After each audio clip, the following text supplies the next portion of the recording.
दौरान बहाया हुआ पसीना लड़ाई में खून बचाता है। ये बात समझ में नहीं आया करती थी, क्योंकि उस समय तो जब पसीना बहता था तो लगता था पता नहीं क्या हो रहा है। लेकिन जब हम पोस्टिंग गए जम्मू कश्मीर कुपवाड़ा बॉर्डर एलसी के ऊपर पोस्टिंग गए, तो जब वहां गोलियां चलती थी कुछ लोग मारे जाते थे। क्यों? क्योंकि उन लोगों ने ट्रेनिंग के दौरान किसी साहब का दूध लाना, किसी साहब के बूट पॉलिश करने तो उन्हें मंजूर थे, पर ट्रेनिंग का पार्ट वो नहीं बने। उन्हें पता नहीं था जब गोली आएगी तो आपको आड़ लेनी है, किसी के पीछे होना है। जब गोली आएगी तो उन्हें खड़े होकर नहीं चलना, क्रॉलिंग करके चलना है। वो लोग मारे गए, वो शहीद कहलाए, लेकिन कुछ लोग बचे रहे अपने परिवार के लिए, कुछ लोग बचे रहे अपने बीवी बच्चों के लिए, कुछ लोग बचे रहे अपने माँ बाप के लिए, और कुछ लोग बचे रहे उनके लिए जिनको उनकी जरूरत थी। ये सब लोग आरसीएम में भी ऐसा ही होगा। अचीवर वो बनेंगे जो अपने आप को सिखाने को तैयार हैं, जो थोड़ा सा समय लगाने को तैयार है। क्या आप तैयार हैं सीखने के लिए? yes!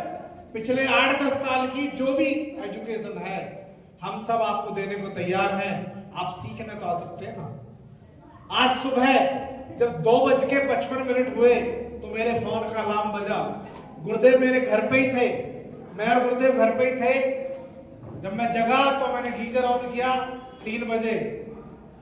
4 बजे निकल के 11 बजे हम लोग सवाईजपुर के अंदर है, 7 घंटे का ड्राइव करके कार से। बहुत कोहरा था। क्या हम 7 घंटे चल के आने को तैयार हैं? क्या आप अपने घर से निकल के सीखने को तैयार है या नहीं है? तैयार है? हम गारंटी लेते हैं इस बात की, अगले 1 साल बाद आप सभी साथियों के सीने पे रॉयल्टी की पिन होगी, रॉयल्टी की ट्रॉफी आपके हाथ में होगी। क्या आप तैयार हैं? तैयार हैं? सब तैयार हैं। आज से 10 साल पहले मुझे आरसीएम का प्लान दिखाया गया।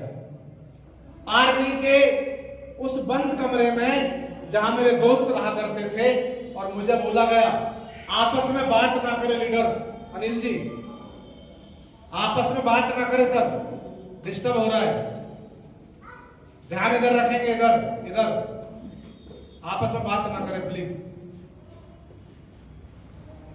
एक बंद कमरे में बैठ के एक बात बताई गई थी, सुनना चाहते हो बात? yes! मुझे बताया गया था आपने जो भी सपना देखा है आरसीएम से पूरा हो सकता है। ये बात मुझे हजम नहीं हुई। मैं बोला सर कैसे पॉसिबल है? घर का सामान लेके, और जिस सामान की आप बात कर रहे हैं ना सर, मेरे परिवार में 19 फौजी है, मुझे लगा के कितने 19 फौजी, मतलब 19 कैंटीन कार्ड। कैंटीन से सस्ता मिलता है क्या किसी को? बताओ जरा, सस्ता मिलता है क्या? पर उस सस्ता मिलने से कहां है ट्रॉफी? धर्मेंद्र सर वाली ट्रॉफी कहां? एक बार ऊपर कर देंगे, ऊपर पीछे वो ट्रॉफी देखो, एक बार लेके आओ बेटा इसको। उस सस्ते को खाने के बाद इस तरह की ट्रॉफी, इस तरह की मालाएं और आप जैसे साथियों का प्यार नहीं मिलता। जैसे हम लोग, ये अभी शुरुआत है, ये अभी, पर जिस शख्सियत की वजह से, देखो आप कुछ भी कर सकते हैं, पर एक बात बताओ, बिना गुरु के ज्ञान है क्या? अगर दुनिया गूगल से पढ़ लेती